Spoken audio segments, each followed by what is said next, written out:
So let's get started today by reviewing a couple letters that some of our faithful listeners have written us. And of course, if you want to get in contact with us, many ways to do that. You can do it most easily through our website, rexreviews.org. You can sign up for our newsletter, become a member of the Rex Reviews team. And I would recommend doing that, especially nowadays with the current climate with the internet. And we mentioned this before. Sign up, because if my channel goes down, which is entirely possible, we'll still be able to have contact with the hardcore dudes that need to get the information so we can all stay on the same page for collapse of internet civilization environment. What do you think the odds of that happening are? Actually pretty good, yeah.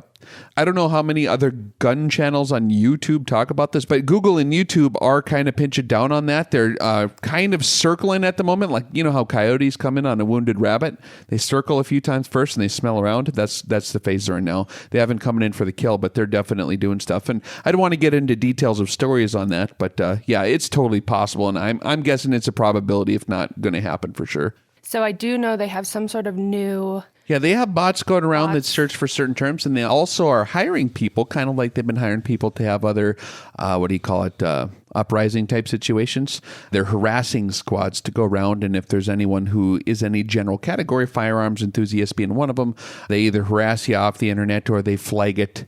There's a number of ways they've been doing that. So do sign up for the newsletter or the rexreviews.org if Rex Reviews is something you want to continue with after the internet Rex Reviews situation goes down. So always such the optimist over there. Yeah, I'm just a guy that thinks around the corner, man. And unfortunately, as we've discussed before, I think it's actually going down. Well, we will see what the future brings, and we will be in touch and keep on rocking and rolling in the meantime here. With that little tangent behind us, let's get started with a note from James. James writes in today, if I had a question, it would be on bullets that will maintain stability past the transonic zone. The ones I'm planning to shoot are 30 caliber, the 212 grain Hornady ELD, or the 215 grain Berger hybrids. My plan is to attempt to go out to or possibly even beyond 2,000 yards with a custom-built 300 Winchester mag. I know it's possible because I've seen it done already, so it shouldn't be too hard.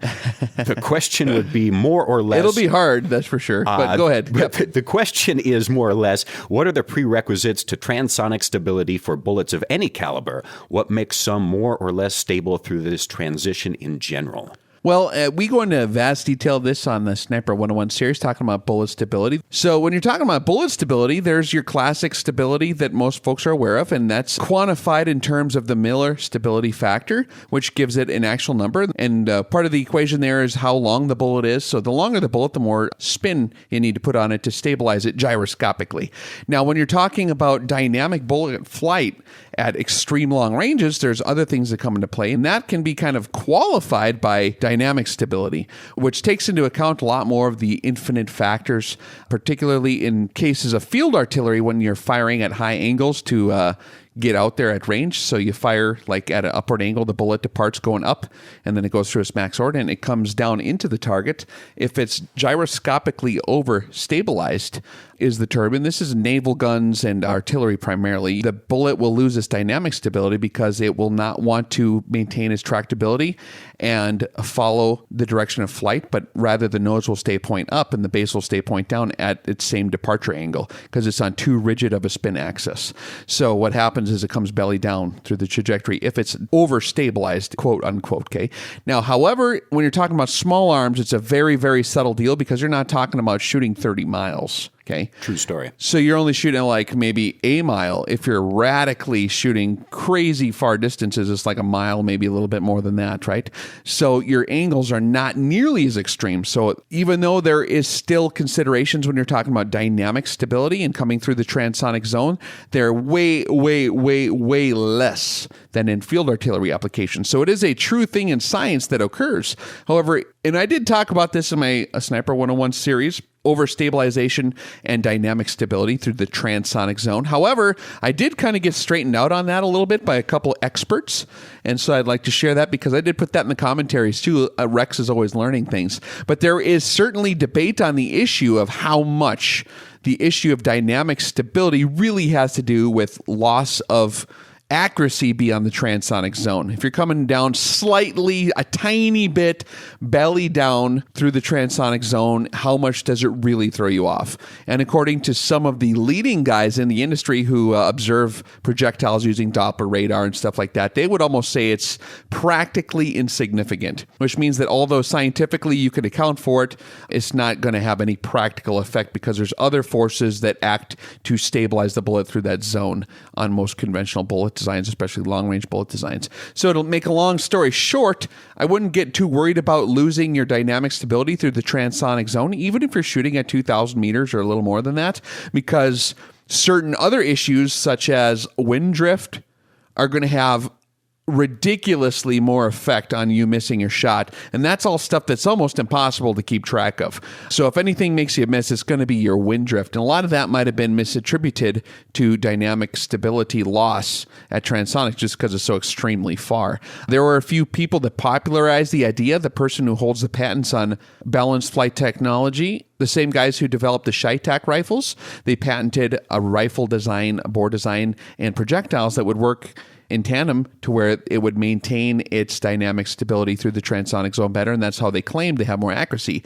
However, many of the other professionals who have really researched that whole idea have told me and insisted that that's almost kind of a witchcraft science. So there is argument there. There's a lot of guys who claim. There's a lot of other things in long-range rifle shooting too that are on that border of exploration, scientifically, because it's kind of a relatively new science, long-range precision rifle shooting, because it's slightly different than artillery. So just keep that in mind. It's not something I get super worried about. However, to answer the question, you don't want to just put too much spin on any projectile just for no reason. A lot of people say it doesn't make a big difference, and it probably, maybe they're right. However, if there is any truth to dynamic stability loss in the transonic due to overstabilization, simply just use the right amount of twist that you need to stabilize it, and you don't need to get too Western on it. You don't need to spin it any faster than it needs to go. There's other things that happen, too, that become more of an issue at those distances when you overspin a projectile. One of them is actual deformation of the projectile because it's spinning at over 230,000 RPMs or 300,000 RPMs, depending on the muzzle velocity and spin rate. You got a rifle bullet going 3 times the speed of sound, and it's turning 1 time in every 8 inches. It's spinning really fast, like faster than a Dremel. That's crazy. Yeah, it's crazy, man. It's like spinning like it's on crack. So to be honest, man, your bullet's going to deform. And there's a few bullet designs that have really been thoroughly tested and have very good test results. And from all the different experts in the field, and when I'm talking about the experts in the field, I'm talking about the guys who really write the books, who do the research, who have the equipment, and have teams of scientists that do this. I actually talk to some of these guys on a semi-regular basis, and their opinion is, to answer your question, because I'm so long-winded, the Burger hybrids are very good at maintaining their shape in such a way that they are not damaged by centrifugal deformation. So they're not going to be bulging out and busting at the seams because they're spinning too fast. Also, they perform very well in regards to just like the jump across the lead into the bore and stuff like that. So the hybrids have a very, very good reputation for these extreme and ultra long range precision shooting applications. And a lot of the different experts that I talk to across the entire field really point to the Burger hybrids as kind of being the standard. Now, I am actually producing a video on this today. I'm working on it. Hopefully it comes out in the next week or two here, talking about the best long range bullets for extreme long range shooting applications. And we talk about all the big manufacturers, Hornady. We talk about the AMAX issues that came out, talk about the Sierra Match Kings. We talk about the Burgers, and we talk about some other proprietary bullet companies that come out with some really radical stuff, Elco and some of these other outfits. So stay tuned for lots more information on actual long-range bullet reviews. Well extrapolated there, sir. Oh, also another review I got up here is the Bullet Farmer video, which is quite entertaining. I saw that the other day. That was great. The soundtrack was the best part, in my opinion. Yeah, when I am in the United States, I do like to travel around a little bit. And so on my travels to the Great White North there, coming back from, where was it, Winnipeg or someplace, I stop at my buddy Nick Moe, the Bullet Farmer, and he does pistol bullets, hard cast pistol bullets that are coated. So check out the Bullet Farmer video because he's quite the representative of the North Dakota bullet farmers up there in that part of the world. So you got to check it out. Some impressive stuff they're growing up there. Yeah, they're growing some real nice bullets. Check it out, guys. You'll get a kick out of it. Well, that should answer James's question very well. And as you mentioned before, you never quit learning. And that's part of what makes you such a scientific guy, is that if there's more information that comes along that can brighten and broaden your horizons, you'll accept it and apply it. And that kind of leads us well into the next question from Ed. Ed works with students, and some have no interest in college. I often suggest the military is a good option. Do you believe this is still a good alternative considering our future officer in command? I would say... If so, what would you share with them that the military is a good option? If not, which direction would you point them in higher education, maybe workforce, or just play video games under mommy and daddy care? Kind of a mouthful there, I guess. But, in short, I would push kids that are not wanting to go to college. I would not push them to go to college because they're just going to waste their money. They don't know what the heck they want to do in life. And there might be a trade that they want to get into. Send them to a trade. So if they're a mechanic, there's probably a reason they're not interested in college, is because they're into something else already. So if they're into computers and they're a computer nerd, they should maybe go to some kind of trade school and learn computer stuff. Or if they already know about computer stuff, they don't need to go to trade school. They should be an entrepreneur. So encourage them to create their own business. That's what America used to be. We didn't only used to be slaves to some employer, see? So back in the good old days, people, if they were already knew how to do something, they didn't feel like they had to go to college to up their points to be cool. They thought that rather than pretending to be cool, they would actually go out and be cool and make a business. Now, that being said, Lou and I are alumni of the whole system. I think that if you're into a certain field of study or a certain thing like mechanics or whatever the heck you want to be, just go ahead and learn that actual skill. It's a lot more streamline of a process. You won't be 60 grand in debt, and you won't have to become a communist to graduate. No, I really like that point. I think that a lot of people try to kind of push, especially the younger generation, try to push them onto something because they think they want to get them somewhere where they'll be stable and that sort of thing. But I think it's always better to ask, okay, they're not doing something, why? I found that really interesting with kids the other day. I was watching a video and this lady had turned around and her daughter had covered herself in red lipstick, like whole body. And instead of saying, go wash up or anything like that, she was like, why did you cover yourself in red lipstick? And her daughter explained that she was trying to be Spider-Man. And it's just interesting because there's always a reason for the craziest things. Yeah, you've got to get inside the mind of the kid and jujitsu that energy in the right direction. And in the case of adolescents about to graduate high school and they're getting to be of age to actually do something like that, if like a formal science is something they want to pursue, or if a career in editing or something like that is something they want to pursue and it would do them a lot of good to actually learn this stuff, then college can be a good idea for them. However, and this is just my opinion though, but if they're not enthusiastic about any of those fields, why force them to do it? Because they're only going to fail at that point. Find whatever they are enthusiastic and use that natural momentum to their advantage. Now, when you're asking about the military situation, that's kind of the same deal. If they don't want to be a soldier, I would not make them do it because it's a terrible deal. It can be, and not all the time.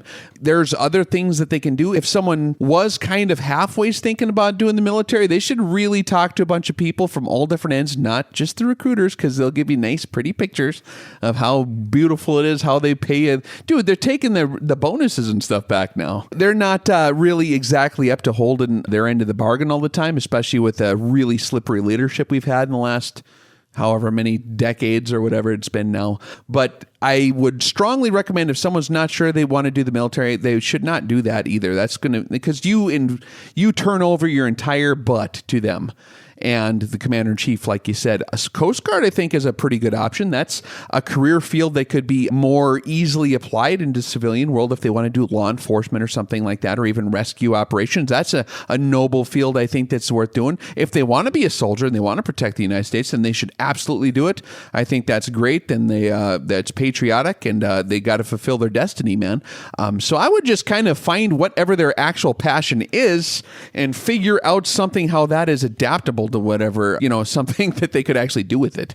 I wouldn't try to shift them or turn them into something they're not. not just another brick in the wall. Yeah, and we've had that discussion before. A lot of times a system is trained to want to make everyone universally adaptable, and the way they do that is through education, and that really rounds off our corners and makes people who are kind of unique and have unique skill sets, it refines them and homogenizes them in with a group of the rest of the collective, which kind of actually reduces the overall creativity of the populace, because people are unique, and if a kid is really super talented in some category and you want him to do something less creative, I think that's a bad idea.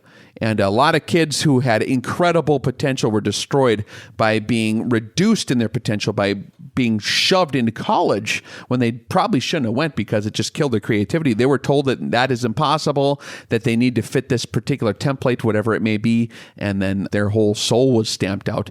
And I say that being, I mean, like me and Lou in his department and me in my department, we ain't going to say what those departments exactly are, but we were the top in our departments when we graduated. He's got honors. He didn't even come to the ceremony. No, and if I may interject my 2 cents here, Sure. You've pretty much wrapped it all up very nicely about why I got burned out on higher education, is because they try to dumb you down and they try to make you fit into a box, and they take the thing that you're studying because you love it, and by the time you've got a degree in it, you hate it. You hate doing it. They've taken the very thing And that then you end up doing something completely different. Exactly. And I also think it's kind of a cultural thing here too in the West, is because when kids graduate from high school, that is the thing to do, is go off to college. And then, of course, you want to find the best college, the best party college. And for those first couple of years, the majority of students, they spend more time worrying about where to find beer than they do about doing homework. Yeah. And so the brain is maybe not developed enough at that stage to make that level of an investment intelligently yet, especially in males. Sometimes chicks, and it's just a biological thing, we can get into this in a discussion sometime, but there are certain things that do not trigger in males until they're 27 years old for a reason. Biologically, they're supposed to be bigger risk takers, bigger adventurers, and some of those other things that maybe college is ready to do a more focused approach on a particular field of study should be put off until they're 30, because they would actually have the ability to focus in on it and actually learn it at that point. But when you're a young kid, I mean, you are trying to mate, you are trying to get out of the nest, and you're trying to get the heck away from home and do all this stuff. That's what gives adolescents such a bad reputation, is they have too much piss and vinegar, and they feel like they just need to get away from everything. And it's part of the biological system that's created so that people will spread, and the genetics are more diverse in different areas, because the critter spreads all across the face of the earth. So I don't think we should fight biology. I also think it's something that we could try to shift culturally with just our perception of everything. And rather than sending our kids off to college to try to see who can chug the most beer at the parties, we could incentivize them like they do in other countries, like in Europe. There's actually monetary incentives for kids that do well in college and that go out and apply themselves. And the kids that want to be in college are there because they want to. It's not because they're being forced to. The free market version of that whole deal would be just to have zero assistance. If the kid really wants to learn something, he should bust his butt, get a job, and pay for it, because then he will not piss away his education. He'll actually have to wrestle his way through it. You know what I mean? I think that's another way of accomplishing the same deal in a different fashion.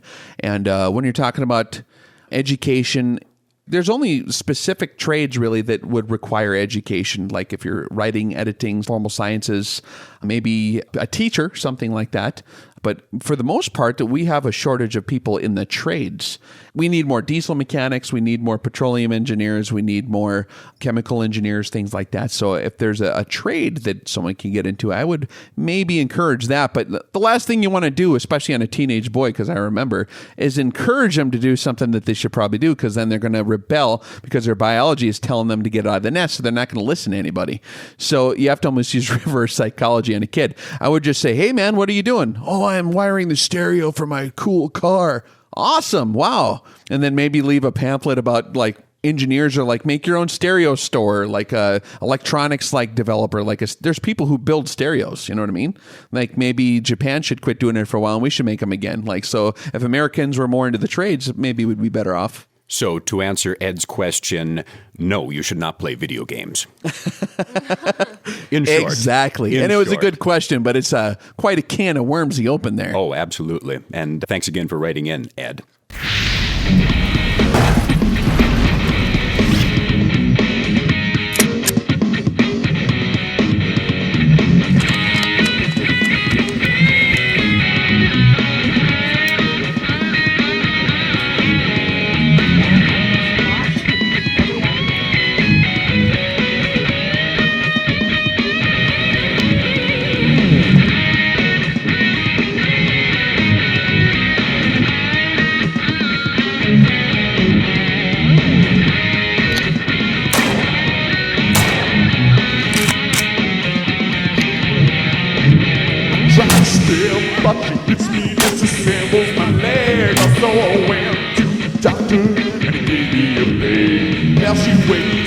no more.